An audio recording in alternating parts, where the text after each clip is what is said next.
तो आज हम लोग फ्लूइड में सरफेस टेंशन का चर्चा करेंगे। ठीक है, सरफेस टेंशन फ्लूइड का फोर्थ पिलर है। फ्लूइड में 4 पिलर हैं, 4 इंपॉर्टेंट टॉपिक है फ्लूइड में।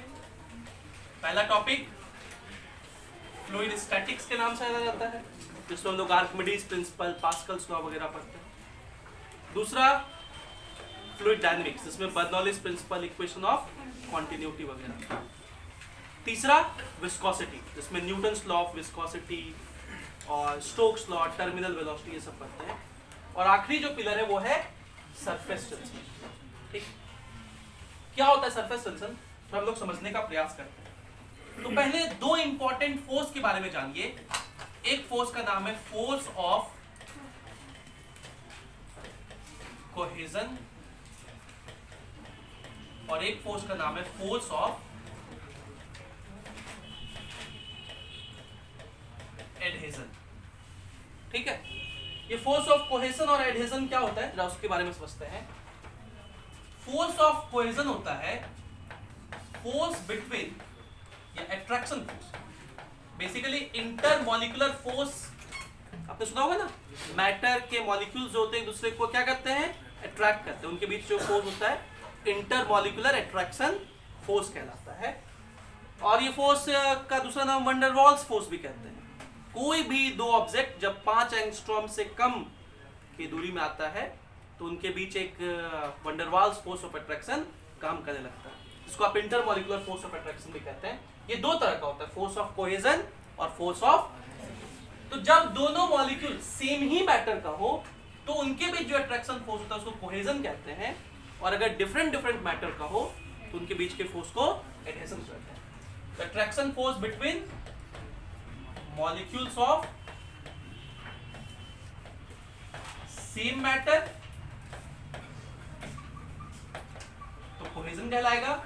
And molecules of between molecules of different matter हो तो क्या कहलाता है, एडहेजन कहलाता है। ठीक, यहां तक किसी को कोई दिक्कत? अब जा देखिए, अगर मैं एक कंटेनर लूं, इमेजिन करिए कि एक कंटेनर है और इसमें लिक्विड रखा हुआ है, इसमें लिक्विड रखा हुआ है। तो अगर आप एक लिक्विड को कंसिडर करें जो इसके विसिनिटी में, इसके मटेरियल में, अंदर बीच में कहीं पे, तो इसके बगल वाला मॉलिक्यूल उसको खींच रहा होगा अपनी तरफ, ऊपर वाला भी खींच रहा होगा, नीचे वाला भी खींच रहा होगा, इधर वाला सब तरफ का खींच रहा होगा, नहीं खींच रहा होगा। तो ये जो मॉलिक्यूल होगा, ये जो वाटर मॉलिक्यूल होगा या लिक्विड मॉलिक्यूल होगा, इस लिक्विड मॉलिक्यूल पर, इसको बोलते हैं लिक्विड मॉलिक्यूल इन बल्क, इस पर जो नेट फोर्स होगा वो क्या होगा, 0। इस पर नेट फोर्स क्या होगा, सब लोग तरफ का मॉलिक्यूल उसको खींच रहा है।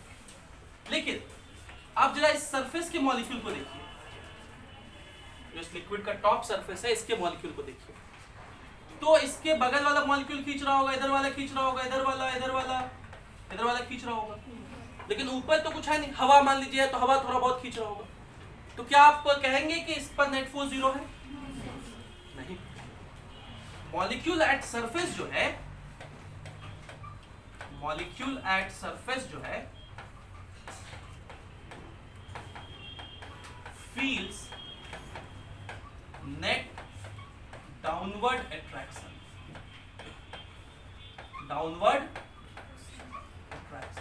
ऐसा फीलिंग होता है इसको। तो सरफेस का मॉलिक्यूल और बल्क का मॉलिक्यूल में फर्क है, ये बात समझ में आया? इसीलिए सरफेस के मॉलिक्यूल में एक प्रॉपर्टी डेवलप हो जाता है जिसे हम लोग बोलते हैं सरफेस टेंशन का प्रॉपर्टी। और ये प्रॉपर्टी क्या करता है? ये प्रॉपर्टी करता है कि क्योंकि ये मॉलिक्यूल जो सरफेस का है ये बल्क की तरफ खिंचा रहा है, इसीलिए ये सरफेस जो है अपने सरफेस को मेंटेन रखने के लिए एक स्ट्रेस्ड मेंबर जैसा बिहेव करता है, एक स्ट्रेस्ड मेम्ब्रेन जैसा बिहेव करता है। मेम्ब्रेन समझते हैं आप लोग क्या होता है? जैसे आप रबर का एक सीट समझ लो, उसके जैसा ये बिहेव करता है, स्ट्रेस्ड मेम्ब्रेन जैसा। और अगर कोई चीज स्ट्रेस्ड मेम्ब्रेन होगा तो आप उसे स्प्रिंग जैसा समझ सकते हैं, स्प्रिंग होंगे बहुत सारे उसमें अरेंजमेंट, और स्प्रिंग जब खिंचाता है तो ऐसे केस में क्या स्टोर होता है? एनर्जी स्टोर होता है। किसी के शेप, साइज, कॉन्फ़िगरेशन की वजह से जो एनर्जी हो उसे हम लोग पोटेंशियल एनर्जी कहते हैं। तो इस सरफेस के पास एक एनर्जी पैदा हो जाता है जिसे हम लोग सरफेस एनर्जी कहते हैं, सरफेस एनर्जी कहते हैं। ठीक है, तो लिखिए, ये आपको सीट मिला है, सीट के पहले पैसेज में यही लिखा हुआ है। लिखिए, हेडिंग डालिए सरफेस टेंशन। पहले आप डेफिनेशन लिख लीजिए, फिर आप ये बात लिखिएगा।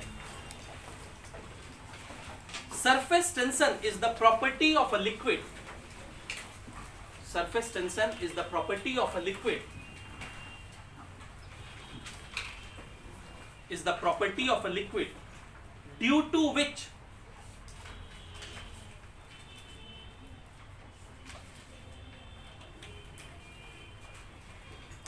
its free surface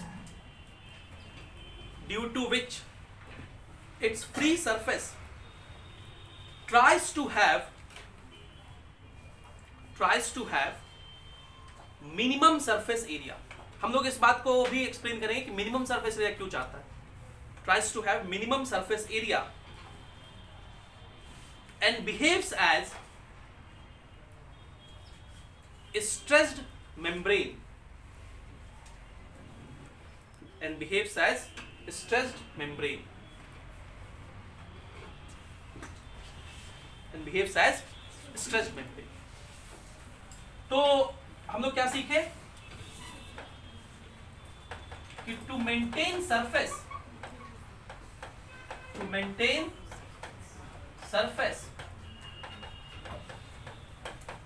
the molecules together at surface behaves as a stressed membrane। और अगर ये स्ट्रेस्ड मेम्ब्रेन जैसा बिहेव कर रहे हैं तो इसमें क्या स्टोर होगा? पोटेंशियल एनर्जी स्टोर होगा। Hence potential energy is stored in it, hence potential energy is stored in it. इस वाले एनर्जी को हम लोग सरफेस एनर्जी कहते हैं। This energy is called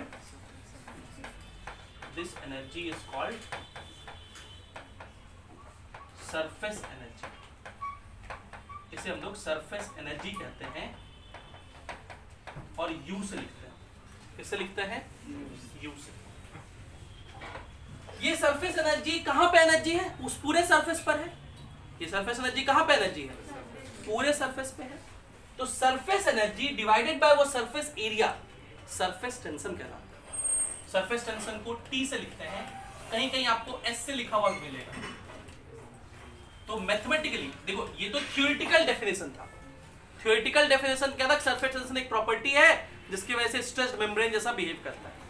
अब फिजिक्स में हर चीज का दो डेफिनेशन होता है, एक थ्योरेटिकल डेफिनेशन और दूसरा। तो मैथमेटिकली हम लोग डिफाइन करते हैं, mathematically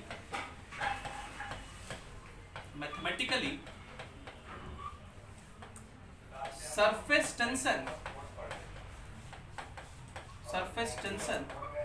is surface energy per unit surface area,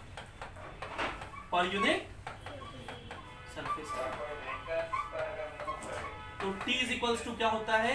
U by A। हम लोग T यूज क्या करेंगे? तो T is equals to क्या होता है?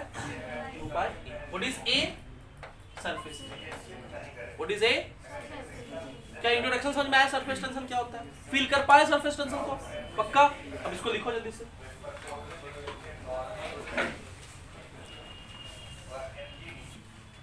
हाँ, ये surface behaves as stressed membrane होगा।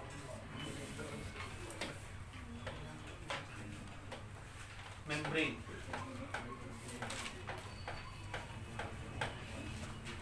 मेम्ब्रेन मतलब होता है रबर लाइक स्ट्रक्चर, ठीक है? इलास्टिक लाइक कोई भी स्ट्रक्चर, ठीक है? जैसे हम लोग इलास्टिक जीन्स पहनते ना, उसको वो थोड़ा सा खिंचा जाता है आराम से, तो वैसा नहीं। समझ गए ये? तो सरफेस टेंशन को थोड़ा और समझते हम लोग। पहले तो हम लोग एनर्जी के टर्म में समझे। अब देखो कहा गया कि भाई एनर्जी है, एनर्जी वर्क की वजह से होगा, और वर्क की वजह से, वर्क किसकी वजह से होता है? फोर्स की वजह से। तो एक हम लोग फोर्स भी इमेजिन कर सकते हैं सरफेस टेंशन का। इमेजिन कर सकते हैं मतलब सोच सकते हैं। तो सही में एक फोर्स होता है जिसे हम लोग बोलते हैं force due to surface tension. तो हम लोग को क्या पढ़ना है? Force due to surface tension.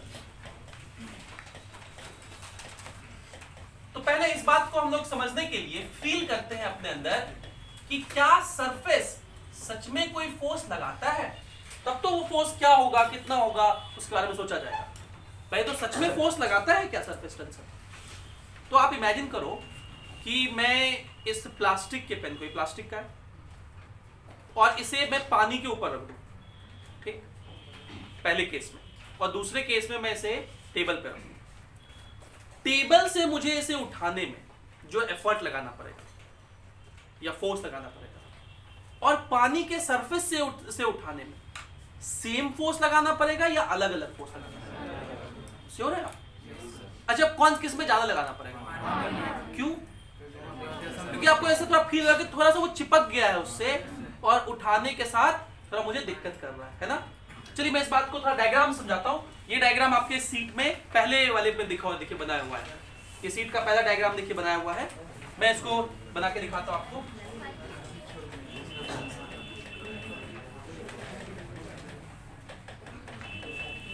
देखिए ये वो लिक्विड है, और इस पर आपने ये रॉड रखा हुआ है, ये सिलेंडर। आप इधर से देख रहे हो तो इसके सिलेंडर का सिर्फ क्या दिख रहा है आपको? क्रॉस सेक्शन दिख रहा है, ठीक है? तो जब आप इसे उठाएंगे तो क्या होगा? यहां पे दो मॉलिक्यूल्स हैं, एक है पानी का मॉलिक्यूल और दूसरा एयर। ये पानी का मॉलिक्यूल और ये दूसरा इस मार्कर का, इस पेन का जो प्लास्टिक का मॉलिक्यूल है, वो दोनों आपस में यहां पे चिपके हुए थे ना? कौन से फोर्स की वजह से? फोर्स ऑफ एडहेशन की वजह से। तो जैसे ही आपने ऊपर उठाना शुरू किया, मान लो स्लोली, तो ये मॉलिक्यूल इसके साथ क्या हो जाता है? ऊपर उठने लगता है। तो ये मॉलिक्यूल का शेप, इस सरफेस का शेप कुछ ऐसा दिखने लगता है। इस सरफेस का शेप कुछ ऐसा दिखने लगता है। अब सही से इमेजिन करना, अगर ये पेन पानी पे रखा हुआ है तो इस पेन का कौन कौन सा हिस्सा वेट होगा? कौन सा हिस्सा पे मॉलिक्यूल चिपके होंगे?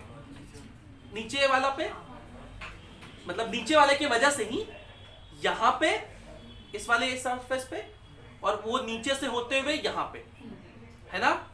तो हम दो लेंथ इमेजिन कर सकते हैं, यहां वाला लेंथ, दूसरा यहां वाला लेंथ। जब आप इसे उठाएंगे तो ये सरफेस ऐसे हो जाएगा, ऐसे, यहां वाला, ठीक है? एकदम हम लोग धीरे धीरे उठा रहे हैं तो सरफेस कुछ ऐसे हो जाएगा, और ये वाला इधर वाला सरफेस भी ऐसे हो जाएगा। तो दो सरफेस आपको ऐसे दिखेंगे, और इनके वजह से फोर्स क्रिएट होगा। सरफेस टेंशन का फोर्स सरफेस के अलोंग लगता है, सरफेस के अलोंग लगता है। तो देखिए सरफेस अभी ऐसे हो गया, ऐसे हो गया, तो इस सरफेस के अलोंग ऐसे होगा, और दोनों जगह लगेगा, दोनों साइड पे लगेगा, ठीक? तो इस फोर्स को हम लोग डिफाइन करते हैं। ये हम लोग फोर्स टू लिफ्ट है, force to lift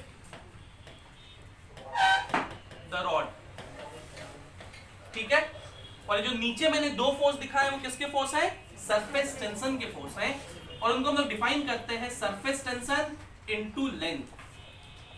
surface tension into length कहलाता है force due to surface tension. ये F T इनटू L के बराबर। तो इस सरफेस पे, इस सरफेस की वजह से भी लगेगा और इस सरफेस की वजह से भी, ठीक? और इस पर mg तो नीचे लग ही रहा था पहले भी, इस पर mg तो नीचे लग ही रहा था पहले। तो कितना फोर्स लगाना पड़ेगा उसको उठाने के लिए? mg plus 2TL।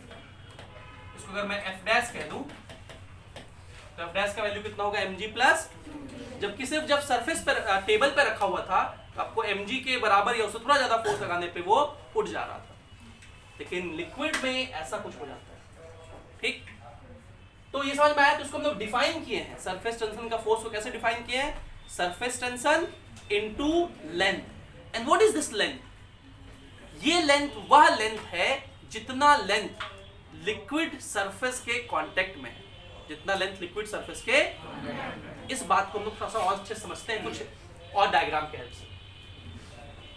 जब भी आपको सरफेस टेंशन की वजह से फोर्स लिखना हो तो आप देखना कि बॉडी कैसा है, जिस बॉडी को पानी के ऊपर रखा गया वो कैसा है, और वो उस पानी के सरफेस को कितने हिस्से में डिवाइड कर रहा है। जैसे जब आप रॉड रखेंगे तो पानी के सरफेस को दो हिस्से में डिवाइड कर देगा, एक इधर वाला हिस्सा, दूसरा इधर वाला हिस्सा, इसलिए टीएल इधर भी टीएल इधर भी। अच्छा, जब ये रखा हुआ था तब सरफेस कैसे था? तब सरफेस ऐसे था, बोलो। जब ये तैर रहा था तब सरफेस कैसे था? ऐसे। तब सरफेस टेंशन का फोर्स एक दूसरे को कैंसिल कर ले रहे थे, तब इस रॉड पर टीएल ऐसे लग रहा था। सरफेस टेंशन का फोर्स पैरेलल टू सरफेस लगता है, इट एक्ट्स पैरेलल टू। इसको समझिए, मान लीजिए जो पानी है हम लोग इसको ऊपर से देख रहे हैं। कहां से देख रहे हैं? तो आपको टॉप व्यू दिखा रहे हैं। तो ऊपर से मान लो सिलिंड्रिकल फ्रंट बकेट है, सरफेस ऐसा दिखेगा नहीं पानी का, बोलो। ये टॉप से ऊपर से देख रहे हैं। तो अगर ये रॉड है, अब रॉड टॉप से देख रहे हैं, ये रॉड ऐसा दिखेगा, एमजी इस पे अंदर की तरफ लग रहा है। समझ रहे हैं ना कैसा बकेट में रॉड रखा हुआ है, हम लोग ऊपर से देख रहे हैं, ऊपर से डायग्राम बना रहे हैं। तो जो इस पे सरफेस टेंशन का फोर्स लग रहा है वो ऐसे लग रहा है, इधर एक, इधर दूसरा इधर। ये T/L, ये भी ठीक। ये रॉड है, इस पर टीएल इधर लग रहा है, इधर टीएल इधर लग रहा है, बैलेंस किया हुआ है। जब आप इसको ऐसे उठाए तो ये मॉलिक्यूल्स जो चिपके हुए थे, पहला मॉलिक्यूल जो होगा इस प्लास्टिक का, उसके बगल में दूसरा मॉलिक्यूल पानी का होगा, लिक्विड का, वो एक दूसरे को अट्रैक्ट कर रहा था। लिक्विड के मॉलिक्यूल के बगल में एक दूसरा लिक्विड का मॉलिक्यूल होगा। सब मॉलिक्यूल एक दूसरे को अट्रैक्ट कर रहा है कि नहीं कर रहा है? सब जुड़े हुए हैं। इस प्लास्टिक से चिपका मॉलिक्यूल की वजह से ये लेयर ऐसे उठने लगेगा, ठीक है। और ये लेयर उठ के ऑलमोस्ट ऐसे टेंजेंशियली हो जाएगा। जब तक कांटेक्ट ब्रेक नहीं करता है तब तक ये लेयर क्या हो जाएगा? टेंजेंशियल। तो जो सरफेस टेंशन का फोर्स, सरफेस ऐसे था तो टीएल इधर लग रहा था पहले, अब वो क्या हो गया? ऐसे लगने लगा। समझ रहे हैं मेरी बात? तो इसलिए सरफेस टेंशन का फोर्स ऐसा मत सोचिए कि अंदर की तरफ लगता है, सरफेस के पैरेलल लगता है, सरफेस के। तो ये सरफेस के पैरेलल लग रहा है ऐसे। मैं इसको और थोड़ा सा 3D में दिखाना चाहूँ तो ऐसे आप देख सकते हैं। अगर ये वो सरफेस है इस कंटेनर में,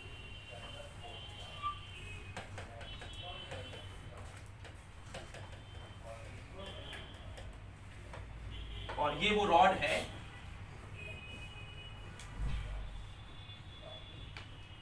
ये वो रॉड है, तो सरफेस टेंशन का फोर्स ऐसे। इसी चीज को हम यहां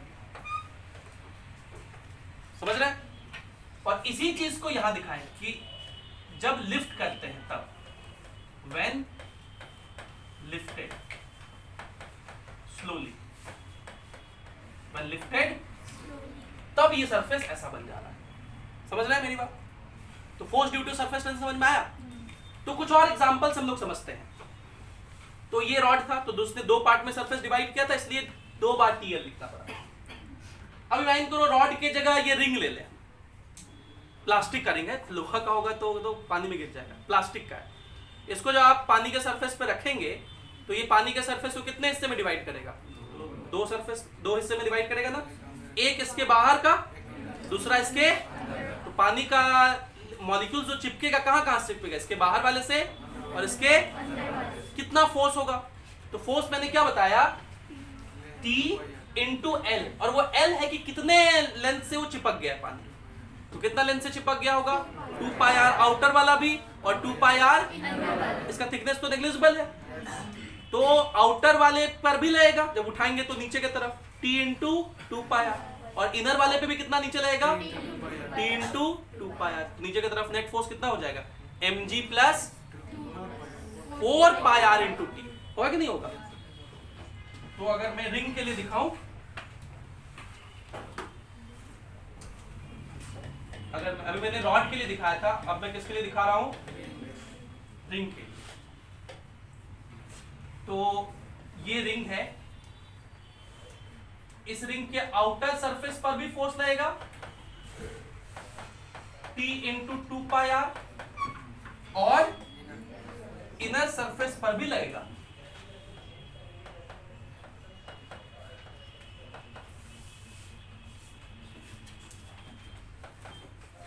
इसको मैंने ग्रीन से लिखा है T इंटू 2 पाई आर, और इसका mg तो नीचे लगेगा ही, तो इसको लिफ्ट करने के लिए f डैश का वैल्यू कितना होगा?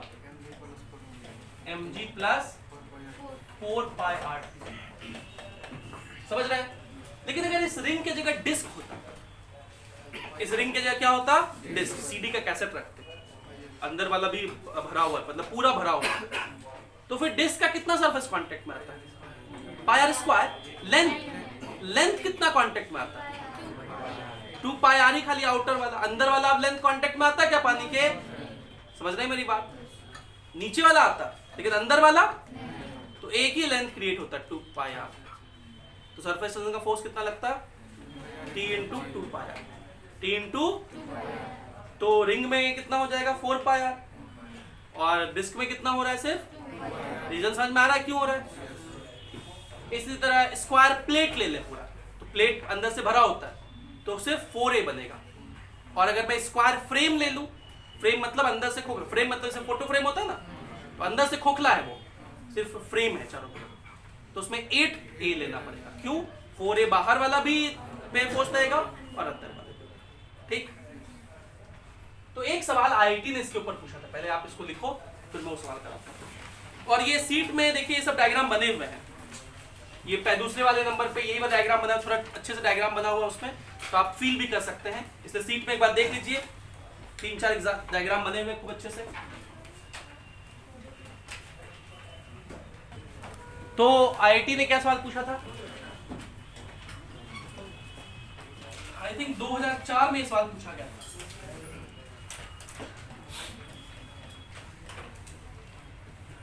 और सवाल ये पूछा गया था कि देखिए एक कंटेनर है,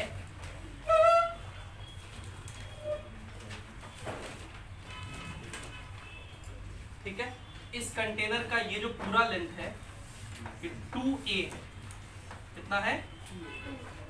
और इसमें लिक्विड रखा गया, और उस लिक्विड के ऊपर एक निडल रख दिए। क्या रख दिए हैं? जिससे उसका सरफेस सीधा ना होके थोड़ा सा डिप हो गया। वो सरफेस थोड़ा सा क्या हो गया? भाई कुछ सरफेस है, वो सरफेस पूरा एक मेम्ब्रेन जैसा बिहेव कर रहा है, जाल समझ सकते हो, और उस पर कुछ रखोगे तो वो सरफेस वैसा ही रहेगा, थोड़ा सा क्या हो जाएगा? झुक जाएगा ना।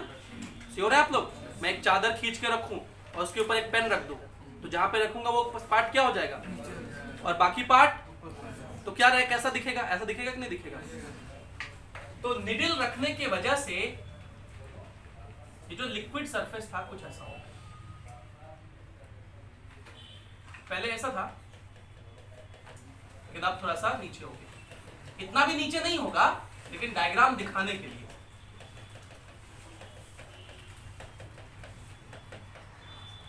ये ऊपर वाला मिटा देता है। ये इनिशियली सरफेस ऐसा था, ठीक है। अगर इस निडल का मास, ये जो निडल है इसका मास m है, इसका मास कितना है, और इस पर सरफेस टेंशन लग रहा होगा कैसे? नीचे की तरफ सरफेस टेंशन, ऊपर साइड में ऐसे सरफेस टेंशन अभी ऐसे लग रहा होगा।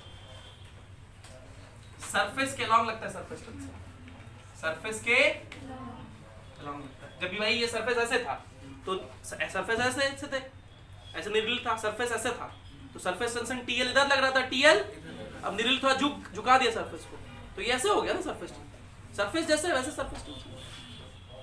तो ये TL और ये भी कितना, और इस पर mg किधर लग रहा है, तो आपको बताना था कि वो कितना डिप्रेशन होगा, कितना वो नीचे जाएगा। ठीक है, तो सवाल लिखिए, सवाल लिखिए। A needle of linear mass density lambda, of linear mass density lambda. linear mass density क्या होता है? Mass by length. Mass by, मतलब क्वेश्चन में इस निडल का मास नहीं दिया हुआ है और इस निडल का लेंथ भी नहीं दिया हुआ है, लेकिन m by l लैम्डा दिया हुआ. So a needle of linear mass density lambda is placed on a liquid surface, on a liquid surface of surface tension, of surface tension T, due to which the surface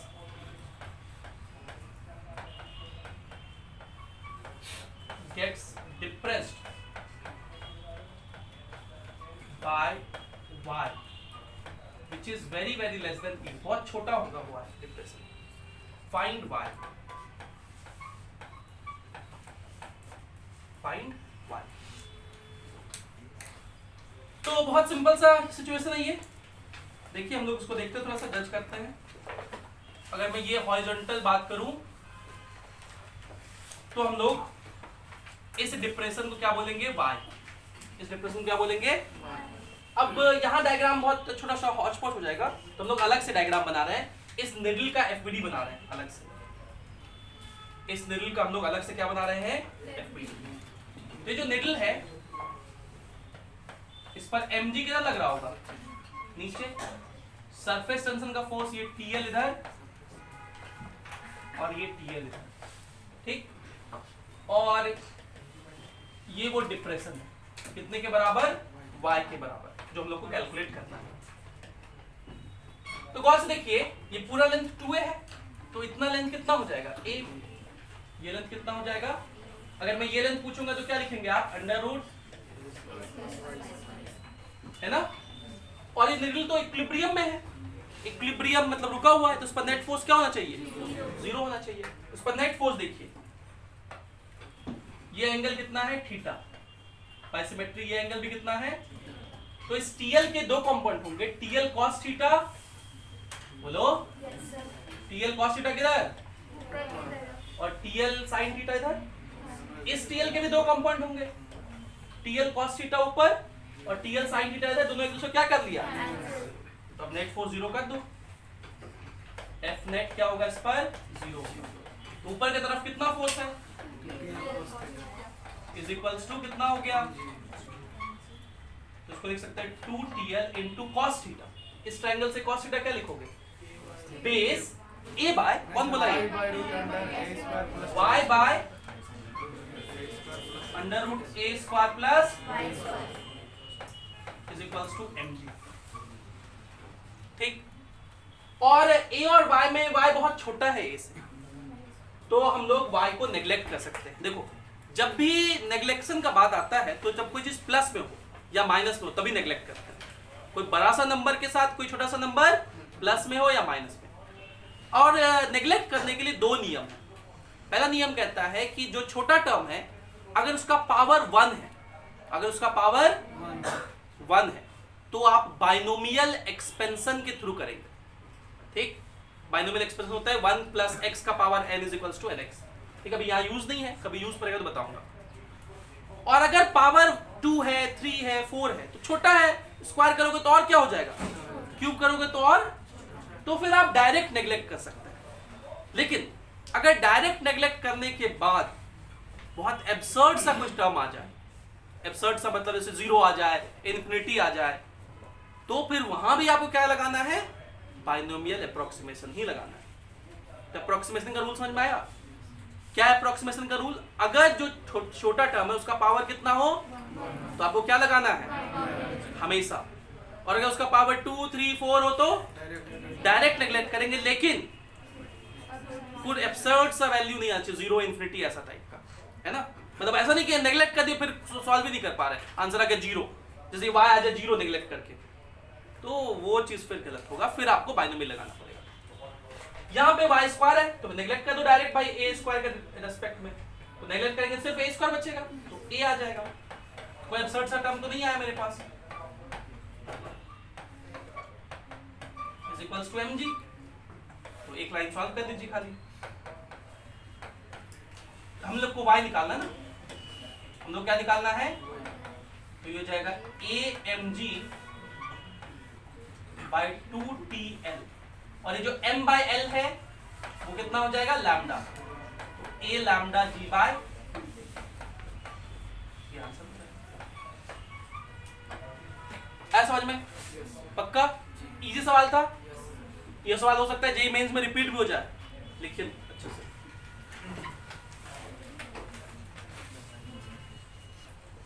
चलिए, तो अब surface tension हम लोग पढ़ लेंगे। Surface tension क्या होता है, आपको फील आ गया इस पे।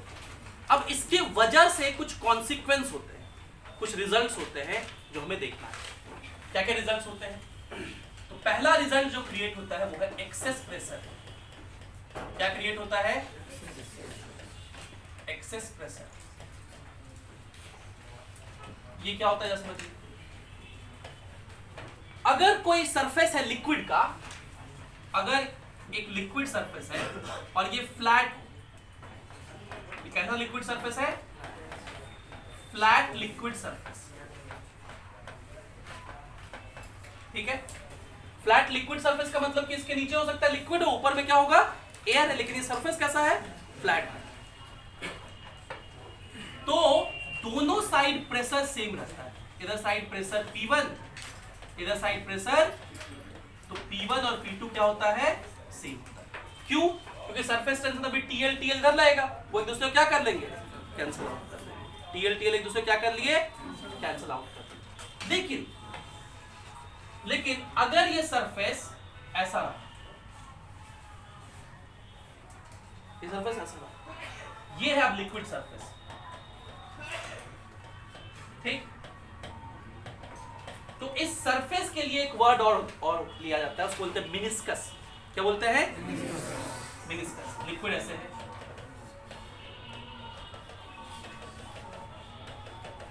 ठीक है। अब आप इस मिनिस्कस को कैसे देखेंगे, कहां से देखोगे? तुम्हारा आंख कहां होगा, यहां की यहां? यहां से नहीं देख सकते, कम दिखेगा। अरे पानिया में घुस कैसे देखोगे का? हाँ, या दारू का लेयर है उसमें घुस करके से देखेंगे, समझ रहे हैं? मैं ऐसा क्यों बता रहा हूं जान करके, क्योंकि आपको कंफ्यूज हो गया। सो कॉनकेव कहेंगे कॉन्वेक्स, सर इधर से तो कॉन्वेक्स दिख रहा है, और ऊपर से किधर से देखोगे, ऊपर से, है ना। ऐसे पानी में घुस के नहीं देखना है, किधर से देखेंगे, ऊपर से। देखो आंख बना देते हैं, आई, ठीक। तो इसको क्या बोलते हैं, कॉनकेव मिनिस्कस। क्या बोलते हैं? Concave meniscus. ऐसे केस में दोनों साइड प्रेशर सेम नहीं होता है, दोनों साइड प्रेशर सेम नहीं होता है।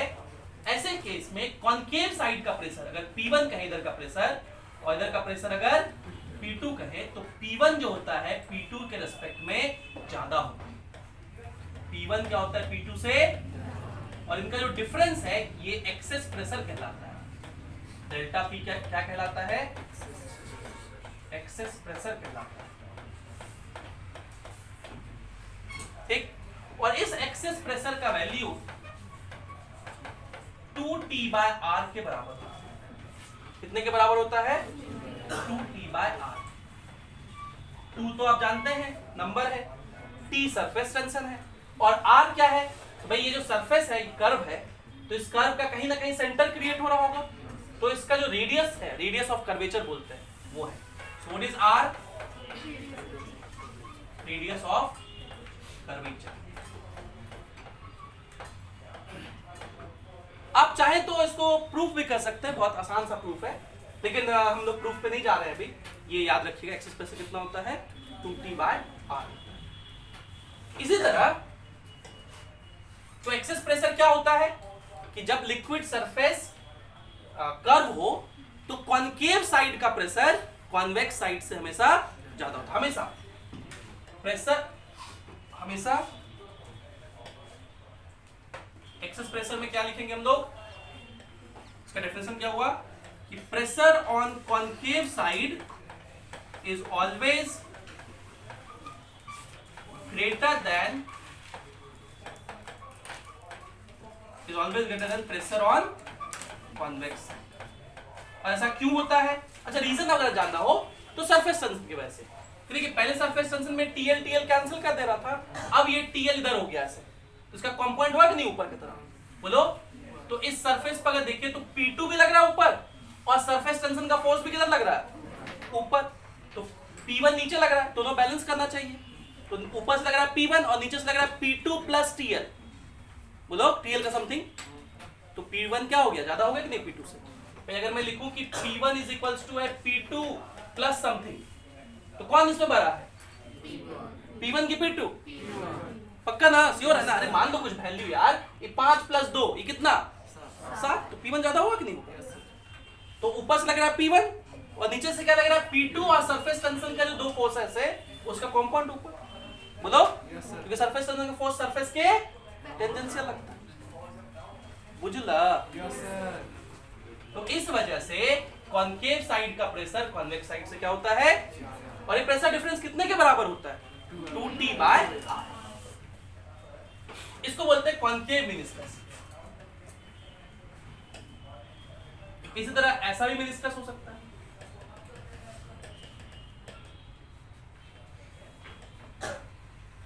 अच्छा, हम कंटेनर नहीं बना रहे सब जगह, कंटेनर आप समझ लीजिए कि बना हुआ है, अब लिक्विड हवा में थोड़ी रखा रहेगा जी, इसमें भी कंटेनर है ऐसे। अब लोग ऐसा नहीं ना सोचे थे कि लिक्विड हवा में तैर रहा है, तो पता नहीं, बच्चा लोग का भरोसा नहीं करना चाहिए कभी। स्टूडेंट्स आर अनफेथफुल, आगे नहीं बोलेंगे। ये देखो ऐसा कर्व होता है, ठीक है, ऐसा कर्व होता है। इसको किधर से देखोगे, किसी को नीचे से देखने का मन है क्या? क्या नाम होगा इसका, convex meniscus. Convex meniscus, convex ऊपर से है, तो यहाँ का प्रेशर अगर P1 कहते हैं बाहर का, यहाँ का प्रेशर P2, तो कौन ज्यादा होगा, P1 ज्यादा होगा, P2 ज्यादा होगा, P2 ज्यादा होगा। P2 will be greater than, और ये P2 माइनस P1 कितने के बराबर होगा, 2T/R। इसी को एक्सेस प्रेशर, इसे क्या बोलते हैं, एक्सेस प्रेशर। अब यहाँ पे कुछ और टर्म्स हैं, वो भी समझिए। ऐसा कभी देखे नहीं हो, ये बोलो। ऐसा तो देखे हैं सर कुछ जगह, ऐसा भी देखा है, ऐसा नहीं देखना है, यही बोलना चाह रहा हूँ ना। हाँ दिखाते हैं भाई, अब दिखा तो सकते नहीं है, मतलब बता देते हैं कि कहाँ होता है, नेट पे जाके सर्च करना। ऐसे सरफेस होते हैं सही में, ये आपके सीट में मैंने लिख दिया है कहाँ कहाँ होता है। देखो ये वाला केस तब होता है जब adhesive force cohesive force by √2 के बराबर हो। कहाँ कहाँ का एडहेसिव फोर्स, तो सरफेस क्या बात समझिएगा, जहां पे कांटेक्ट हो रहा है, ये कंटेनर से जहां सरफेस का कांटेक्ट हो रहा है, इस पॉइंट पर बात कर रहे हैं। तो अगर इस पॉइंट पर adhesive force cohesive force by √2 के बराबर हो तो फ्लैट सरफेस होगा। अगर इस पॉइंट पर, जैसे इस केस में, adhesive force cohesive force by √2 से ज्यादा होता है, ठीक है, और इस केस में यहां पर adhesive force cohesive force by √2 से कम होता है, ठीक। आप इसको जो टेबल याद रखिएगा, पूरा टेबल में बता दे रहा हूं कैसे बनाऊं। ये एक केस है, ठीक है। अगला देखो कॉन्सिक्वेंस, हम लोग एक टर्म डिफाइन करते हैं, उसको बोलते हैं angle of contact. Angle of contact, angle of contact होता है कि जो कंटेनर का सरफेस है और जो लिक्विड का सरफेस है, जहां पर मीट कर रहा है वहां पर आप दो लाइन बनाइए। वहां पर कितने लाइन बनाइए, एक कंटेनर के सरफेस के अलॉन्ग बना दीजिए और दूसरा लाइन उस मेनिस्कस पे बना दीजिए, ठीक है, जैसा सरफेस है वैसा पे। तो यहाँ पर दो लाइन बनाइए इस पॉइंट पर, एक कंटेनर के अलॉन्ग अंदर में हमेशा लिक्विड की तरफ, ठीक है, बाहर नहीं, और दूसरा लिक्विड के सरफेस पर, ऐसा दो एरो दिखा दिए। इनके बीच का जो एंगल होता है वो क्या कहलाता है, एंगल ऑफ कांटेक्ट, थीटा सी। तो थीटा सी इस केस में कितना होगा बताओ, 90 डिग्री होगा। यहां बताओ, अगर मैं यहां बनाऊं तो एक लाइन ऐसे बनेगा और दूसरा लाइन इस सरफेस पर टेंजेंट ऐसे बनेगा, तो ये दिखेगा एंगल ऑफ कांटेक्ट। इससे ये वैल्यू थीटा सी 90 डिग्री से बड़ा होगी छोटा छोटा होगा। और इस केस में ये सरफेस ऐसे है और लिक्विड के सरफेस पे टेंजेंट ऐसे है, कितना एंगल बनेगा? 90 से। ठीक, इसके एग्जांपल भी मैंने आपको सीट में लिख के दिए हैं कि ऐसा किसमें किसमें होता है। मैं एग्जांपल लिख भी दे रहा हूं, चलिए कुछ नहीं हो सकता। तो ये वाला बनता है वाटर और ग्लास में, ऐसा ये किसमें बनता है? इसका एग्जांपल है वाटर, मतलब टैप वाटर, प्योर वाटर नहीं, टैप वाटर एंड ग्लास, जो नॉर्मली हम लोग देखते हैं, थोड़ा ऐसा ही देखे होंगे भी आप। ये वाला बनता है Hg एंड सिल्वर। सिल्वर के ग्लास में अगर मरकरी को डाल दो तो ऐसा दिखेगा। और ये वाला बनता है वाटर इन सिल्वर। ठीक है, चांदी के बर्तन में अगर पानी रखोगे तो एकदम सीधा सीधा दिखेगा। ठीक है, तो अलग अलग मटेरियल्स के लिए ये, और ये जो एंगल ऑफ कांटेक्ट होता है कुछ फिक्स वैल्यू नहीं है, कुछ एंगल फिक्स नहीं है, अलग अलग के लिए अलग अलग होता है, तो आपको याद भी नहीं रखना है। हालांकि सीट में मैंने कुछ एग्जांपल्स दे दिए आपको याद रखना, मतलब जानने के लिए, लेकिन वो याद नहीं रखना। समझ गए? इस एक्सेस प्रेशर की वजह से एक दो पॉइंट हम लोग ध्यान में रखते हैं। तो एक बहुत फेमस चीज पूछा जाता है,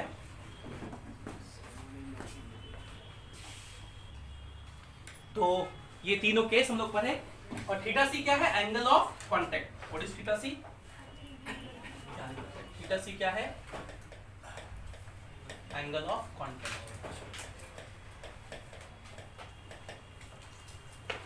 ठीक है, तो हम ये बात कर रहे थे कि एक्सेस प्रेशर किसके वजह से होता है? सरफेस टेंशन की वजह से। और इस एक्सेस प्रेशर की वजह से आपको दो चीज याद रखना है, एक होता है सोप बबल और एक होता है वाटर बबल। वाटर, दोनों में फर्क है, दोनों अलग अलग है, और क्या डिफरेंस है ये जानना है। तो सोप जो होता है, सोप बबल बनाए हो कभी? वो साबुन से हाथ में रगड़ो करके पोको, आजकल तो मार्केट में मिलता भी है, वो ऐसे करके घुसाओ और करो, निकलता है। तो सोप बबल जो होता है, सोप बबल में दो सरफेस होते हैं। ठीक है, कहीं कहीं आपको सोप फिल्म भी लिखा हुआ मिलेगा। सोप बबल या सोप फिल्म एक ही चीज है। ऐसा क्यों बोलते हैं? क्योंकि सोप जो है सिर्फ इतने ही भाग में है, इतने ही भाग में वहां पे सोप है जो बबल बना है, मटेरियल इतने ही भाग में है। बाकी इधर भी क्या है और बाहर में भी क्या है? एयर। बाहर में भी क्या है? और इसका रेडियस r है। मीन रेडियस कितना है इसका?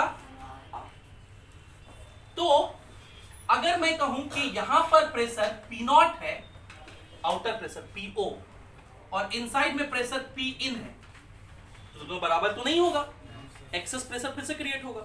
कितना होगा वो प्रेशर?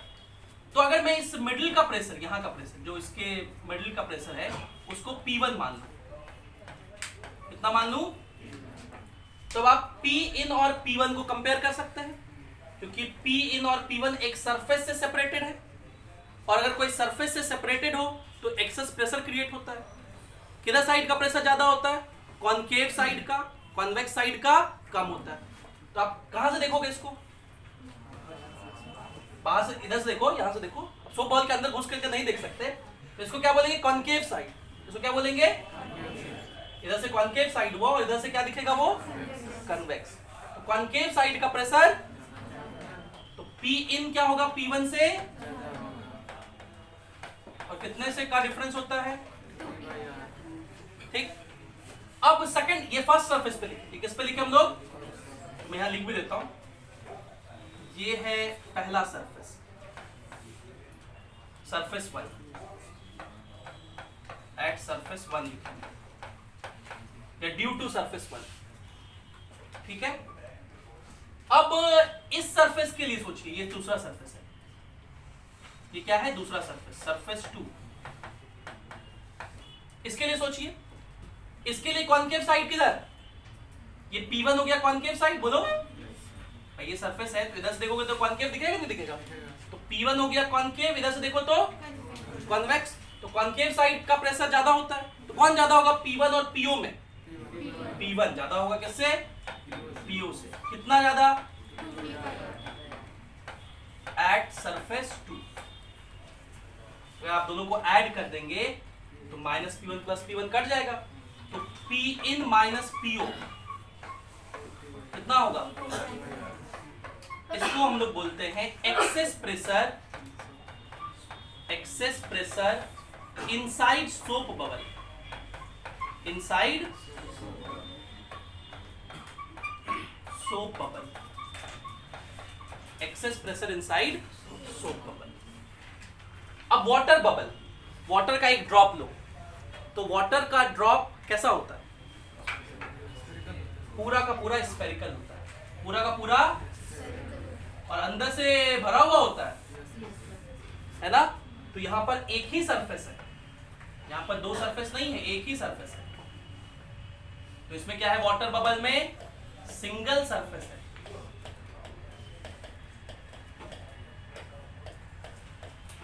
और सोप बबल में डबल सरफेस है, दोनों में फर्क है। और इस वजह से अगर मैं इनसाइड का प्रेशर P in कहूं और आउटसाइड का PO कहूं, तो आप क्या इक्वेशन लिखेंगे, और इसे हम लोग पढ़ते हैं excess pressure inside water bubble, इसको पढ़ते हैं excess pressure inside water bubble.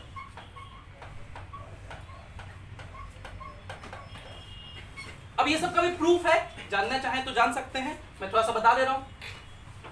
देखो इससे पहले एक बात और समझो, वाटर बबल किस शेप का होता है, स्फेरिकल शेप का। और मैंने सरफेस टेंशन के स्टार्टिंग में बताया था कि जो सरफेस होता है मिनिमम सरफेस एरिया मेंटेन करना चाहता है, मैंने कहा था उसको थोड़ा देर में एक्सप्लेन भी करूंगा। स्फेरिकल शेप का होता है, why not cone, why not cylinder, ठीक है। तो मैथमेटिक्स वालों के लिए ये एक चुनौती रहा, सवाल रहा। आपके 12th क्लास वाले टॉपिक में एक चैप्टर है application of derivative, application of, और वहां पर ऐसे बहुत सारे सवाल हैं, तो उनमें से एक सवाल शायद एनसीईआरटी में है भी, अगर नहीं है तो आप ये सवाल खुद से सॉल्व करके आइएगा कि for a given volume, for a कोई भी शेप आप उठाइए, उसमें से स्फेरिकल शेप जो होता है it has minimum surface area, for a given volume sphere has minimum surface area. So for a given volume,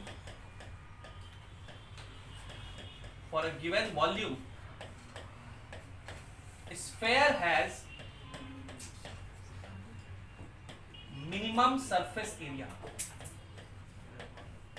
और मैंने आपको क्या सिखाया था कि सरफेस एनर्जी जो होता है,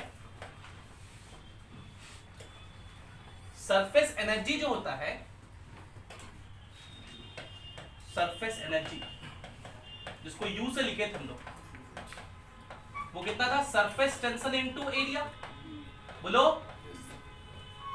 ये तो कांस्टेंट है, T क्या है, सरफेस टेंशन, ये तो कांस्टेंट होता है किसी भी लिक्विड का, fixed for a liquid, fixed value for a liquid, for a liquid का fix value.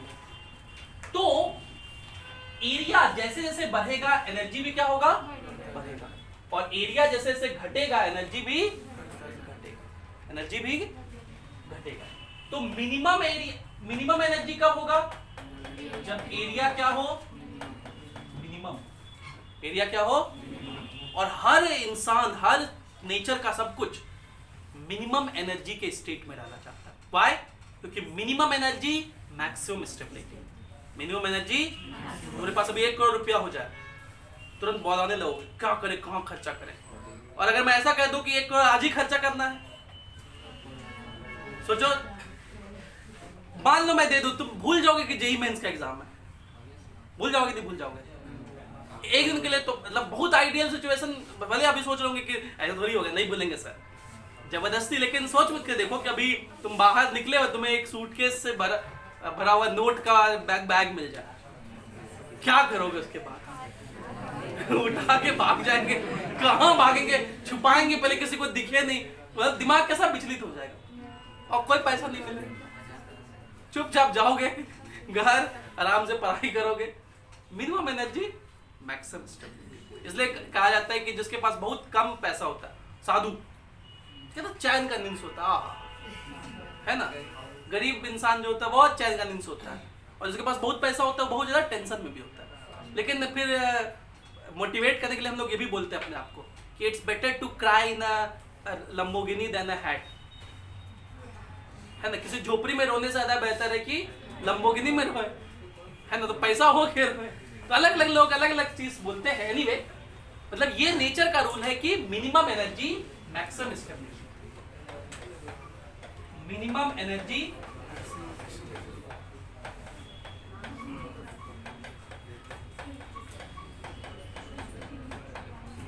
and this thing in liquid is maintained by the property of surface tension. surface tension ही इसको maintain करता है। This is maintained by the property of surface tension, by the property of, और इसीलिए हम लोग कहते हैं कि सरफेस टेंशन एक ऐसा प्रॉपर्टी है जिसके वजह से जो सरफेस है वो अपना मिनिमम एरिया मेंटेन करना चाहता है ताकि उसका एनर्जी क्या हो, मिनिमम हो। इसलिए हम लोग डेफिनेशन में लिखे थे। और यही रीजन है कि जो वाटर बबल्स होते हैं वो किस शेप के होते हैं, स्फेरिकल शेप के। Hence water bubble is spherical in shape. क्यों? क्योंकि स्फेयर का एरिया क्या है, बोलो, सबसे कम होता है गिवन वॉल्यूम के लिए, सिलेंडर, कोन, किसी भी शेप से सबसे कम स्फेयर का होता है। इसलिए वाटर बबल्स क्या होते हैं, स्फेरिकल शेप के होते हैं। क्लियर? तो अगर आप इसको प्रूफ करना चाहें कि ये सर प्रेशर कैसे 2T/R के बराबर हो गया, तो बहुत आसानी से आप प्रूफ कर सकते हैं डिफरेंस। भाई आप समझिए कि अभी जो है प्रेशर P0 है, इधर Pi इन है, इधर PO है, तो इनसाइड का प्रेशर तो ज्यादा है, तो ज्यादा प्रेशर बाहर से लग रहा है और इधर से प्रेशर कम लग रहा है, तो ये सरफेस थोड़ा सा बढ़ जाएगा। तो थोड़ा सा चेंज जो है उसको dr समझिए। कितना चेंज समझिए?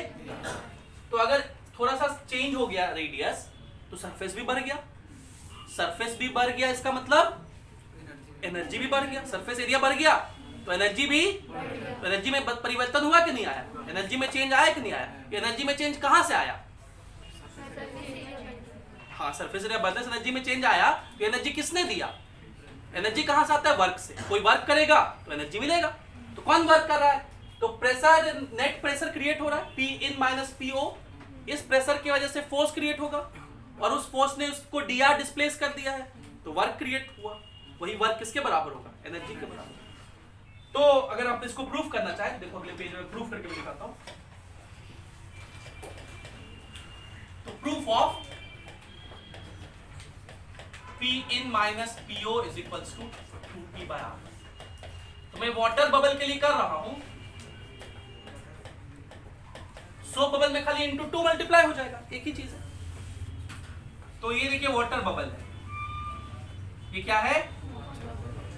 वाटर बबल है, जिसका अभी रेडियस कितना है? R। अभी रेडियस कितना है? और इसका थोड़ा सा रेडियस बढ़ा दिए हम dr, इसका रेडियस थोड़ा सा बढ़ा दिए dr।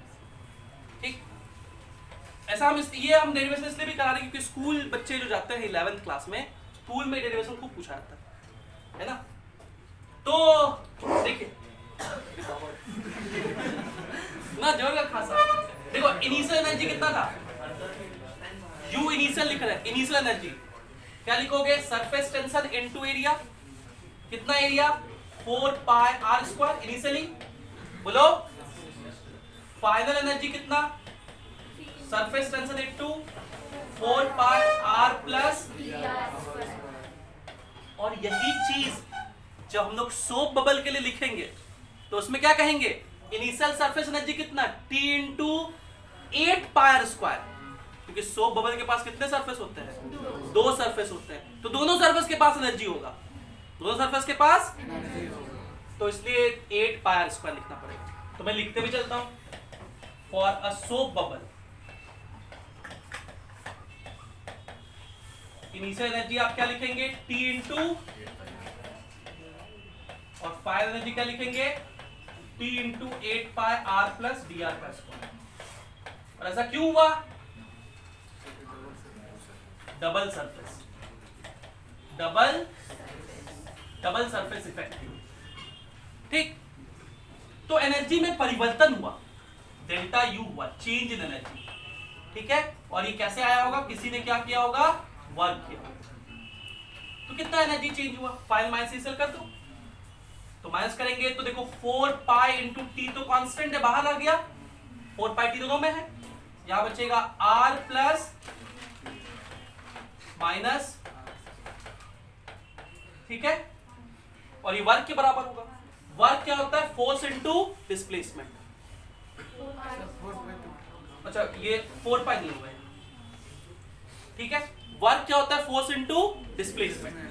कितना फोर्स लग रहा है, पहले कितना प्रेशर नेट क्रिएट हो रहा है, तो इधर से प्रेशर लग रहा है P इन और बाहर से प्रेशर, तो नेट प्रेशर कितना, P इन माइनस P हो गया प्रेशर। फोर्स होता है pressure into cross sectional area. Force क्या होता है,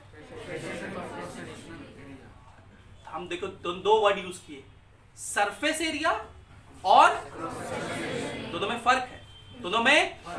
जैसे अगर मैं एक रॉड ले लूं, मैं एक मार्कर से समझाता हूं आपको, देखिए ये रॉड है, अगर मैं यहां पे प्रेशर लगाऊं तो क्रॉस सेक्शनल एरिया ये है, तो फोर्स लिखेंगे pressure into cross sectional area.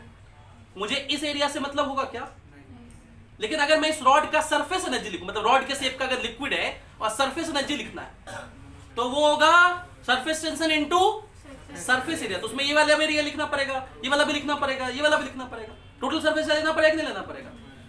तो ध्यान देना है, जब हम लोग सरफेस एनर्जी का फॉर्मूला लिखते हैं तो जो एरिया है वो कौन सा एरिया है, सरफेस एरिया, और ये वाला एरिया कौन सा लिखेंगे।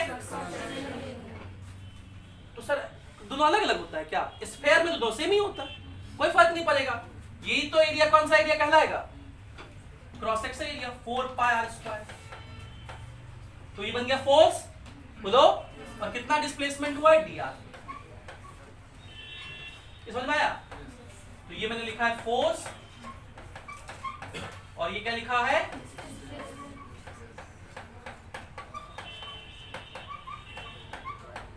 तो देखो वाटर बबल में आपको ये दोनों वर्ड का मीनिंग एक ही लगा, क्रॉस सेक्शन एरिया और सरफेस एरिया का, लेकिन सोप बबल में यही फर्क मिलेगा।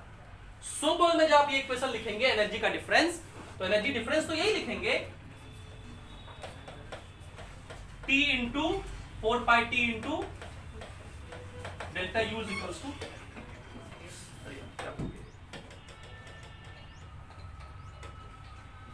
Delta U is equals to 8 pi T into R plus D R का स्क्वायर माइनस आर स्क्वायर। लेकिन जब उधर लिखेंगे तो आप क्या लिखेंगे, P in minus PO, P in minus into area, और एरिया यही लिखेंगे 4 pi R square into D R. यहां 8 पाई आर स्क्वायर नहीं लिखेंगे, क्यों, क्योंकि ये क्या कौन सा एरिया है, क्रॉस सेक्शनल एरिया। क्या मेरी बात समझ पा रहे हैं, ठीक। तो ये फर्क है दोनों में। इसी वजह से देखो यहाँ 8 है, इस 4 पाई से 2 बार में कटेगा, और यहाँ पे 4 पाई दोनों कट जाएगा। तो काट के देखो, काट के देखिए भाई, ये 4 पाई से 4 पाई कटा, और कुछ कटेगा क्या, देखो कटेगा कुछ और, T इंटू ये लिखा हुआ है A प्लस B का होल स्क्वायर, तो A स्क्वायर होगा R स्क्वायर, और वो इस R स्क्वायर से गया काम से, फिर बी स्क्वायर, डी आर तो बहुत छोटा है, उसका स्क्वायर वो भी गया काम से, 2a भी खाली बचेगा, 2r dr। क्या मेरी बात समझ पा रहे हैं? और इधर क्या बचा, p in minus po into R square dr। बोलो तो काटपीट करिए थोड़ा सा, इस वाले dr से ये वाला dr गया काम से, और एक r से ये r भी गया, तो इस r को इधर भेज दो, तो क्या मिला मुझे, 2t by r is equals to p in minus po। Excess pressure proof हो गया, 2t by r क्यों होता है। और इस केस में सोप बबल में अगर यही चीज लिखेंगे आप तो क्या मिलेगा मुझे, सोप बबल में अगर मैं सेम चीज करूं, ये वाले स्टेप के बाद यहां लिख रहा हूं, देखो 8 पाई टी इंटू ये वाला तो यही कैलकुलेशन है, तो क्या मिलेगा 2r dr मिलेगा जी, इज इक्वल्स टू इधर p in माइनस po और इधर 4 पाई r स्क्वायर dr, 4 पाई r स्क्वायर, काटपीट करिए देखिए क्या मिलेगा काटपीट करने से, ये 4 पाई से 8 पाई कितने बार में कटा, dr से dr कटा, एक r से ये एक r भी कट गया, तो इधर में एक r बचा रहा, तो वो नीचे आएगा, और यहाँ पे देखो 2t इंटू 2 है, तो कितना हो जाएगा, तो p in माइनस po कितना होता है,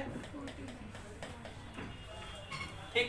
तो सोप बबल में excess pressure 4t by r होता है, जबकि वाटर बबल में 2t बाय r होता है। ये प्रूफ है, ये क्या है, ये डेल्टा यू क्या है, change in surface energy, change in surface energy. तो हम लोग क्या सीखे कि सरफेस टेंशन की वजह से सरफेस एनर्जी होता है, सरफेस टेंशन की वजह से कर्वेचर कर्व्ड सरफेस के दोनों साइड प्रेशर सेम नहीं होता है, कॉनकेव साइड का प्रेशर ज्यादा होता है कॉन्वेक्स साइड का, और एक सरफेस अगर है तो कितना का डिफरेंस होता है, 2t बाय r, कितने का डिफरेंस होता है, 2t, इसको एक्सेस प्रेशर कहते हैं। और इस वजह से अलग अलग शेप के मिनिस्कस बनते हैं, ये हमने दिखाया, ठीक। और एक और इफेक्ट सामने देखने में आता है, इसको बोलते हैं capillary rise, capillary rise and fall. तो क्या होता है, जब आप ऐसा कोई लिक्विड है, और कैपिलरी होता है एक छोटा सा ट्यूब, पतला सा ट्यूब, ठीक है, पतला ट्यूब को क्या बोलते हैं, और ट्यूब जो होता है दोनों साइड से खोखला होता है, दोनों साइड से क्या होता है, कभी चापाकल गलाते हुए देखे हो गांव में, अगर कभी नहीं देखे हो कोई तो YouTube पे जाके सर्च कर लेना, हिंदी में सर्च करना चापाकल कैसे गलाया जाता है, पता नहीं हम लोग तो ये बोलते हैं, क्या बोलते हैं आप लोग, चलाया नहीं जाना है भाई, गलाया जाना है, मतलब चापाकल इंस्टॉल कैसे किया जाता है, आप लोग चलाना सोच रहे थे, बोरिंग कैसे किया तो चापाकल कैसे बोरिंग किया जाता है मैं बताता हूँ। अब न्यू टेक्नोलॉजी कुछ नया होगा तो नहीं पता, हाँ मशीन से होता है। अच्छा, पहले गांव में क्या होता था, हम लोग को कैसे मिस्त्री लोग एक दिन लगता था पूरा और मतलब ये बहुत बड़ा इवेंट होता था कि उसके घर में चापाकल गलाया जा रहा है ना, बहुत बड़ा इवेंट होता था, उसके सब लोग देखने आते थे, चापाकल हो रहा है, चापाकल उसके घर में लग जाएगा तो जब चाहे पानी निकाल सकता है। मुझे बचपन की कुछ मेमोरीज याद है। तो क्या था, हम लोग के घर में चापाकल जब गलाया जा रहा था तो एक गड्ढा खोद दिया था छोटा सा, इतना बड़ा सा, और उसमें पानी भर देते वो लोग ताकि उसकी मिट्टी जो हो जाए क्या हो जाए, गीली हो जाए। और फिर एक ये लेते हैं पाइप, ठीक, पाइप जो पाइप को अंदर भेजना है। यहाँ तो रांची में हम लोग बहुत चापाकल गलाना बहुत मुश्किल है उस मेथड से, वहाँ पे तो मिट्टियाँ हैं, बिहार की मैं बात कर रहा हूँ, कटिहार डिस्ट्रिक्ट की, और नदी बहुत कम है, तो 25 फीट 30 फीट अंदर में पानी मिल जाता है, और भी कम में, कभी कभी 20 फीट में भी मिल जाता है। क्योंकि मेरे घर के जस्ट जहाँ मेरा गांव है कुलसेला, बहुत फेमस है, वहाँ पे कोसी और गंगा का संगम होता है। हाँ, कोसी आप जानते होंगे बिहार का सूखा आता है, तो वहाँ पे बहुत पास में है तो बहुत जल्दी मिल जाता है। यहाँ पे 300 फीट नीचे पानी है, इतना नीचे, और पत्थर है पूरा, तो यहाँ पे वो मेथड शायद ना चले, तो वो क्या करते थे, पाइप लिए और पाइप को उसमें डाल दिए, गड्ढे में थोड़ा सा दबा करके डाल दिए, और फिर उसको ऊपर नीचे करते थे। वही कैपिलरी ट्यूब है। क्या है वो, कैपिलरी ट्यूब। पाइप जो है पतला सा, वो क्या हो गया, अब वो पाइप में पानी भी इन गया, पानी कैपिलरी ट्यूब दोनों तरफ से खोखला है और नीचे पानी था उस गड्ढे में, पहले पानी डाल देता है ताकि वो मिट्टी क्या हो जाए, गीली हो जाए, पाइप को डालना आसान हो। तो वो क्या होगा, जैसे ही आप नीचे जाते उसको करते हैं तो उसमें पानी क्या हो जाता है, ऊपर आ जाता है, और वो ऊपर आके फिर उधर नीचे गिर गया। ऐसा वो पहले हाथ बंद करके रखते हैं ताकि प्रेशर उसका क्रिएट हो, एटमॉस्फेरिक प्रेशर ना लगे। तो पानी क्या होते जाता है, हमेशा ऊपर आते जाता है। तो वो धीरे धीरे नीचे जाते रहता है और पानी अपने साथ मिट्टी ले करके नीचे आता है, वो मतलब मिट्टी ले करके ऊपर आता है नीचे से। तो मिट्टी निकलते जा रहा है और वो पाइप अंदर, तो इतना लंबा पाइप से शुरू किया तो वो धीरे धीरे धीरे धीरे इतना छोटा हो गया। तो उसके ऊपर फिर एक वो कनेक्टर लगाते हैं, फिर उसके ऊपर दूसरा पाइप डाले, फिर से वो काम किया। तो फिर से नीचे जाते गया और अपने पानी के साथ क्या निकालते गया, मिट्टी निकालते। बहुत सिंपल से इस फिजिक्स के प्रिंसिपल पे वो मजदूर को नहीं पता होगा इसको कैपिलरी राइज कहते हैं, सरफेस टेंशन की वजह से होता है, लेकिन बहुत सिंपल तरीके से चापाकल 30 फीट 25 फीट अंदर पाइप डाल दिया जाता है। यहाँ तो मशीन से होता होगा मेरे ख्याल से। तो हम लोग ये कैपिलरी राइज का फेनोमेनन थोड़ा सा देख लेते हैं।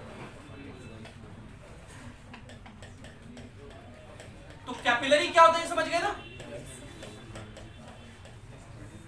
कैपिलरी किसको बोलते हैं? इधर thin tube open at both and, open at जो दोनों एंड से खुला हुआ हो उसे थिन ट्यूब कहते हैं, कैपिलरी कहते हैं। थोड़ा सा डायग्राम अच्छे से बनाए। ये मान लीजिए वो लिक्विड है, पानी आप समझ सकते हैं, ठीक? और इसमें आपने वो ट्यूब डाला, ऐसे इस कैपिलरी ट्यूब को डाला।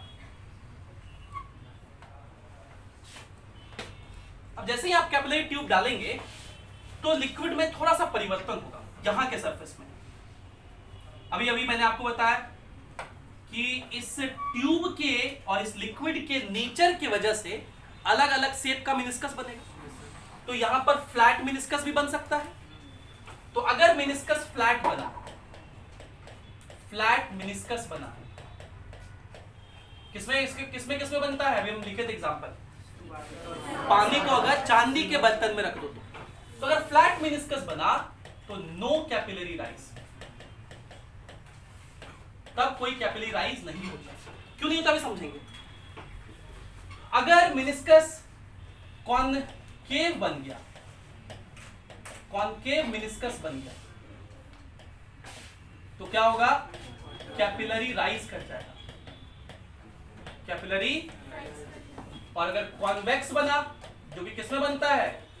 अपन पूछा था कि नहीं देखते कभी, सिल्वर के बर्तन में अगर मरकरी डाल दोगे तो कॉन्वेक्स बना तो कैपिलरी फॉल कर जाता है। कैपिलरी मतलब वो नीचे चला जाता है पानी। और अब ऐसे क्यों होता समझिए।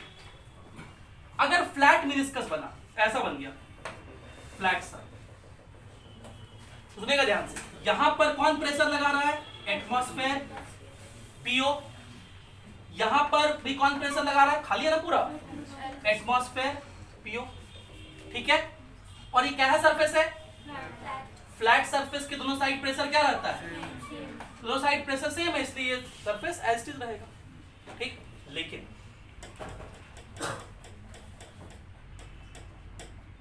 अब जरा इमेजिन करिए कि ये सरफेस ऐसा हो, ठीक। यहां पर प्रेशर कौन लगा रहा है? एटमॉस्फेयर। यहां पे भी ये कॉनकेव साइड हुआ। इधर कौन सा साइड है? Convex side. किधर साइड का प्रेशर ज्यादा होता है? ये ज्यादा है और ये कितना कम होता है? 2T बार। डिफरेंस कितने का होता है? तो इसको क्या लिखोगे? P0 माइनस 2T बार। क्या लिखोगे? अब देखो ये जो पॉइंट है ये मैंने बहुत नीचे डाउन कर दिया है, और ये पॉइंट लगभग एक ही हॉरिजॉन्टल लेवल पे है, और इस पॉइंट पे तो बहुत ज्यादा डिफरेंस नहीं क्रिएट होगा प्रेशर का। यहाँ एटमॉस्फेरिक प्रेशर है तो यहाँ पे थोड़ा सा हाइट है, इस हाइट की वजह से बहुत कम प्रेशर चेंज होगा। तो यहाँ प्रेशर और यहाँ प्रेशर में क्या है हो गया? बहुत ज्यादा का डिफरेंस हो गया। और हमने पढ़ा है कि स्टैटिक लिक्विड में सेम हॉरिजॉन्टल लेवल पे प्रेशर क्या होता है? तो यहाँ और यहाँ प्रेशर सेम रहना चाहिए। अगर नहीं प्रेशर सेम रहेगा तो हाई प्रेशर से लो प्रेशर की तरफ लिक्विड फ्लो करने लगेगा। तो यहाँ तो कम हो गया। अगर कम हो गया प्रेशर तो इस प्रेशर को क्या करना पड़ेगा? हमें बढ़ाना पड़ेगा। तो कब कैसे बढ़ेगा? अगर यहाँ कुछ लिक्विड आ जाए तो बढ़ जाएगा। जैसे ही आप डालते हैं ये लिक्विड ऊपर राइज कर जाता है। क्या कर जाता है? राइज कर जाता है। तो यहाँ पे कौन सा फेनोमेनन हमें देखने को मिलता है? कैपिलरी राइज, ऊपर राइज कर गया। और अब सिचुएशन कैसा दिखने लगता है? ये कैपिलरी यहां तक आ गया और अब ये सरफेस फ्लैट हो गया। ठीक, अब अगर ये h हाइट राइज किया, कितना हाइट राइज किया? h height. तो अब देखो बाहर से प्रेशर कितना? PO। यहां का प्रेशर कितना? PO माइनस 2T बार, बोलो। और यहां का प्रेशर कितना हो जाएगा? PO माइनस 2T बार प्लस H रो जी। और यहां का प्रेशर, ये कहां लिख रहे थे? एक ही डायग्राम में कर दिया तो थोड़ा सा हौच-पौच हो गया, तो इसको मिटा देते हैं।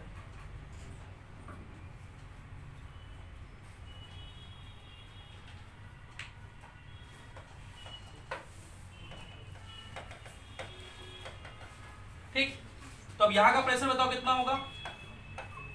यहां का प्रेशर है P नॉट माइनस और प्लस कितना हो जाएगा? और ये पॉइंट क्या है? सेम हॉरिजॉन्टल लेवल पे है, तो प्रेशर कितने के बराबर होना चाहिए? सेम होना चाहिए। ये प्रेशर और ये प्रेशर क्या होना चाहिए? तो सेम कर दो। P नॉट कट गया, 2T/R किसके बराबर आ गया? H रो जी। तो यहां से लोग H निकाल सकते हैं। H कितना हो जाएगा? हाइट कितना हो जाएगा? 2T/R।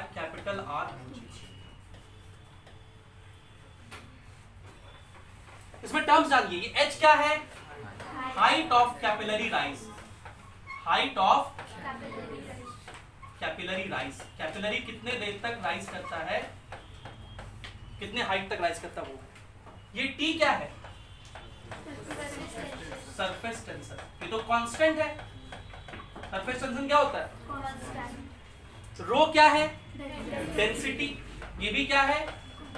कांस्टेंट। और G क्या है? Acceleration due to gravity.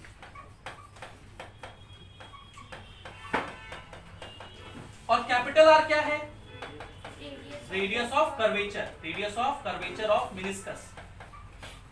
ये चीज कांस्टेंट नहीं होता, ये चीज तो वेरिएबल है। मेनिस्कस का रेडियस तो कुछ भी हो सकता है ना? तो ये क्या होता है? वेरिएबल होता है। तो इसके ऊपर आईआईटी ने 2 बार सवाल पूछे। और क्या पूछा है? अभी रिसेंटली 2018 में तो बहुत बुतरू वाला सवाल पूछ दिया।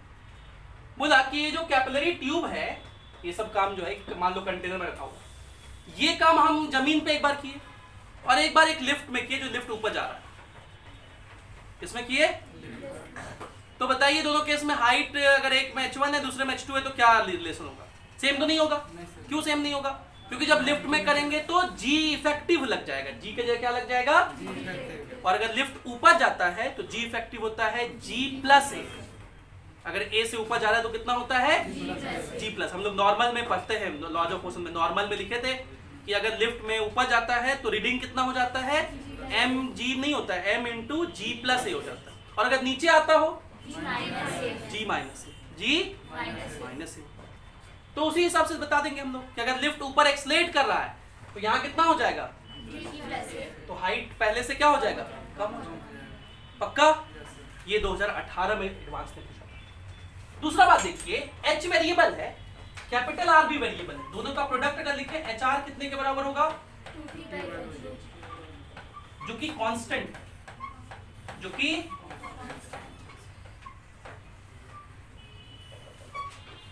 तो अब सुनिएगा, अगर मान लो मैंने ये एक्सपेरिमेंट किया, पानी में डाला ट्यूब और ट्यूब मैंने लिया 10 सेंटीमीटर का। कितना लिया? तो मैंने देखा कि 5 सेंटीमीटर इसमें कैपिलरी राइज किया। कितना हाइट तक राइज किया? 5 सेंटीमीटर तक। फिर हम उस 10 सेंटीमीटर वाले ट्यूब को हटा दिए, उसमें 5 सेंटीमीटर राइज किया था, हटा दिए।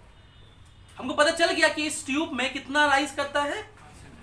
हम ट्यूब हटाए और अब एक छोटा सा ट्यूब पतला 3 सेंटीमीटर का लगा दिए।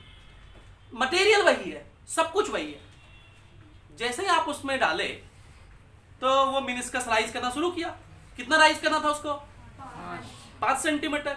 तो वो जब 3 सेंटीमीटर तक पहुंचा तो उसका देखा करे मेरा एंगल ऑफ कांटेक्ट कहाँ गया, समझ रहे हैं? जो सरफेस से कांटेक्ट था वो गायब होने लगा। तो सोचा करे रुको रुको रुको रुको, ऊपर नहीं जा सकते, ऊपर कुछ है ही नहीं, इसका मतलब ऊपर कुछ, तो अपने रेडियस ऑफ कर्वेचर को एडजस्ट करना शुरू कर देता है।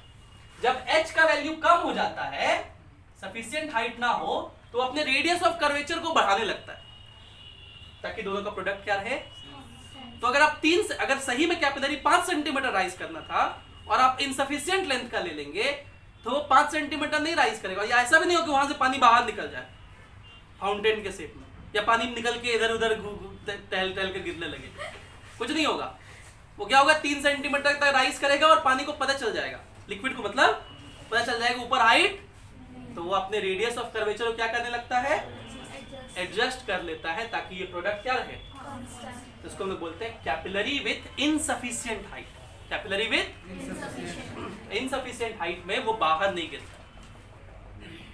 लेकिन देखो ये तो बात हो गई, ये दोनों सवाल पूछा गया है आईआईटी में, दोनों सवाल आईआईटी में पूछा गया कि अगर कम हाइट का ले लेंगे तो क्या हो, तो कुछ नहीं होगा, वो पानी वहीं तक जाएगा 3 सेंटीमीटर। लेकिन ये रेडियस ऑफ कर्वेचर तो बार बार हमें कैलकुलेट करना पड़ेगा ना। हम इस रेडियस ऑफ कर्वेचर को निकाल सकते हैं दूसरे टर्म्स में, और इसको जूरिन ने निकाला था, तो उसको हम लोग जूरिन्स लॉ कहते हैं। जूरिन ने कहा कि भाई देखिए ये जो ट्यूब है और ये वो सरफेस, थोड़ा सा हम बड़ा दिखा रहे हैं ताकि हमें डायग्राम बनाने में आसानी हो। तो यहां पर जो ऐसे टेंजेंट होता है और ये टेंजेंट, इन दोनों के बीच के एंगल को हम लोग क्या बोलते हैं, एंगल ऑफ कांटेक्ट थीटा से, ठीक। अब ये तो टेंजेंट है सरफेस पे, टेंजेंट पे परपेंडिकुलर बनाओगे तो वो रेडियस कहलाएगा कि नहीं कहलाएगा, और इधर भी टेंजेंट बनाएंगे तो ये रेडियस कहलाएगा कि नहीं कहलाएगा। दोनों रेडियस जहां मिलेंगे वो क्या कहलाएगा, और यही रेडियस ऑफ कर्वेचर। अगर मैं एक हॉरिजॉन्टल लाइन बना दूं और ये वर्टिकल लाइन, तो क्या मैं इस लेंथ को स्मॉल आर से लिख दूं जो कि रेडियस ऑफ कैपिलरी ट्यूब होगा। आर क्या होगा, रेडियस ऑफ। अब जरा अपना क्लास 6 7 का थोड़ा सा एंगल का ज्ञान याद करिए, देखिए ध्यान से, ये वर्टिकल है ये हॉरिजॉन्टल, तो ये पूरा एंगल कितना 90, तो ये वाला एंगल कितना हो जाएगा 90 माइनस। अच्छा अगला बताना, देखो ये टेंजेंट और रेडियस तो दोनों के बीच का एंगल 90, तो इधर वाला अगर 90 माइनस थीटा सी, तो ये कितना थीटा सी होगा कि नहीं। इस वाले ट्रायंगल को फिर से देखिए, ये हो गया आर, ये स्मॉल आर, और ये कितना, तो कुछ ट्रिग्नोमेट्री लगा सकते हैं क्या, क्या लगाओगे, क्या लिखोगे, cos theta C is equals to small R by, तो कैपिटल आर का क्या फॉर्मूला हम लिख पाएंगे, स्मॉल आर बाय। तो अगर हम ये वाला बात इनपुट कर दे तो देयरफॉर h की वैल्यू क्या हो जाएगी हमारी, h का हमने फॉर्मूला लिखा था 2t बाय कैपिटल R रो जी था। तो ये फॉर्मूला क्या बन जाएगा हमारा, 2t बाय कैपिटल R के बदले हम लोग क्या लिख सकते हैं, स्मॉल r रो जी और cos थीटा सी ऊपर। तो ज्यूरिन ने ये बताया कि ये जो h है वो ट्यूब के रेडियस के इनवर्सली प्रोपोर्शनल होता है, इसी को हम लोग ज्यूरिन्स लॉ कहते हैं। इसे क्या बोलते हैं, ज्यूरिन्स ने अपनी स्टडी में बताया कि ये जो h है वो स्मॉल r के इनवर्सली प्रोपोर्शनल, ठीक है। मतलब अगर पतला ट्यूब लोगे तो कैपिलरी राइज ज्यादा होगा, और मोटा ट्यूब लोगे तो कम राइज होगा, ठीक। तो इसलिए चापाकल गलाते हुए पाइप पतला लिया जाता है, बहुत छोटा सा, इतना बड़ा पाइप डाल देंगे तो बहुत सारा पानी एक बार में निकलेगा, ठीक है। क्यों, उसमें हाइट क्या होता है, बहुत कम। क्या ये बात समझ में आ गया। लेकिन जितना बात पढ़े हम लोग, सब बात में एक गलती हो गया, मतलब हमसे, मेरी तरफ से नहीं हुआ, जिन्होंने ये सब स्टडी किया तो सब एक्सेस प्रेशर सरफेस टेंशन में बेसिक ज्ञान भूल गए। और बेसिक ज्ञान क्या भूल गए, बेसिक ज्ञान ये भूल गए कि भाई यहां पर जो प्रेशर लिखा गया वो प्रेशर इसके मास की वजह से भी तो कुछ हुआ होगा, उसको तो काउंट किए ही नहीं, उसको तो काउंट किए नहीं, तो उसको भी अगर अकाउंट में लिया जाए तो उसे कैपिलरी राइज करेक्शन कहते हैं। और बस फॉर्मूला याद रखना है। तो मास की वजह से अगर करेक्शन ले लें, if weight of liquid is also taken into consideration,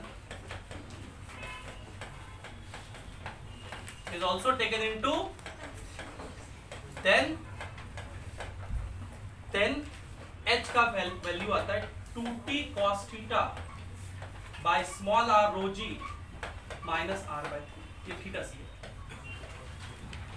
ठीक है, तो ये फॉर्मूला आपको याद रखना। ये जो पीछे फॉर्मूला लिखे थे इसको बोलते हैं एसेंट फॉर्मूला। कैपिलरी राइज का ही फॉर्मूला क्या बोलते हैं? Ascent formula. ठीक है, और ये भी स्कूल में खूब डिराइव करने आता था। हालांकि आप तो नीट जेईई मेंस आईआईटी में इस पे सवाल पूछे रहेंगे आपसे, डेरिवेशन नहीं आएगा। अगर कॉन्वेक्स मेनिस्कस रहता तो सेम इवेंट होता, वो कैपिलरी राइज ना करके क्या हो जाता? फॉल कर जाता। फॉर्मूले सेम रखते, फॉर्मूले सेम रहते, क्योंकि एक ही प्रिंसिपल पे काम कर रहा है सब कुछ। ठीक है, यही क्या है? सरफेस टेंशन है। तो हम लोग अगले क्लास में, आखिरी क्लास होगी, उसमें हम लोग बहुत सारे सवाल करेंगे इस पे, प्रीवियस ईयर क्वेश्चंस। ठीक है, तो आपका फ्लूइड का ज्ञान लगभग कंप्लीट हो गया। इस पर खूब मेहनत करिए, खूब क्वेश्चंस बनाइए। ठीक है, thank you, have a nice day.